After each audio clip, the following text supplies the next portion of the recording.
জয়পুরে আজকে আমাদের লাস্ট ডে। বিকেলের ট্রেনে আজকেই ব্যাক করব আমরা। আর্লি মর্নিং রেডি হয়ে আমরা এখন চলে এসেছি আমির ফোর্টে। ওয়েদারটা ভীষণ ভালো ছিল যেহেতু আমরা একদম সকাল সকাল চলে এসেছি অ্যারাউন্ড 8:30টার দিকে। বেলার দিকে ভীষণ রোদ উঠেছে আর ভিড়ও বেড়ে যায়। একদম সকালের দিকে যেহেতু ওপর থেকে ঝাঁকে ঝাঁকে পায়রা উড়ে যাচ্ছিল, এত সুন্দর লাগছিল দেখতে। Such a dreamy place it ওয়াজ।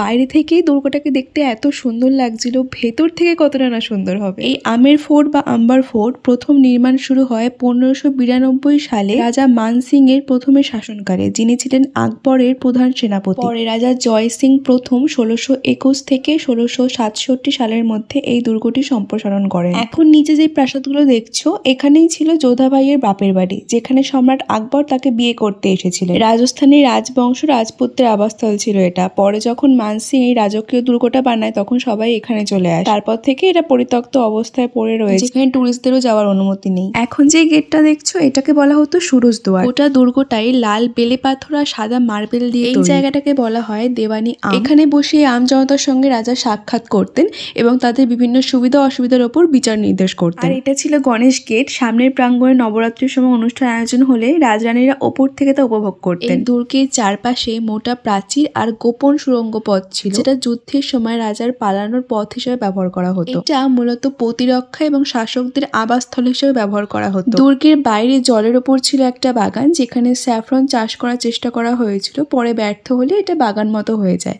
আর প্রাসাদের ভেতরে খুব সুন্দর একটা বাগান রয়েছে, যার একদিকে রয়েছে রানীর সুখ নিবাস, আরেকদিকে ছিল শীষমহল। এই পুরো এরিয়াটাকে বলা হতো দেওয়ানি খাস। এই শীষমহলের প্রতিটা দেওয়ালে ছিল 24 ক্যারেট সোনা দিয়ে তৈরি নানান ধরনের নকশা, যার অনেকাংশ ইংরেজরা চুরি করে ব্রিটেনে নিয়ে গেছিল। এখন কিছু অংশই দেখা যায়। আর যে কাজগুলো দেখছো এইগুলো ছিল বেলজিয়াম থেকে আমদানি করা। পুরোটা ঘুরতে 2 ঘন্টা মতো সময় লেগে গেছিল। আর যাওয়ার সময় দেখেছিলাম জলমহল।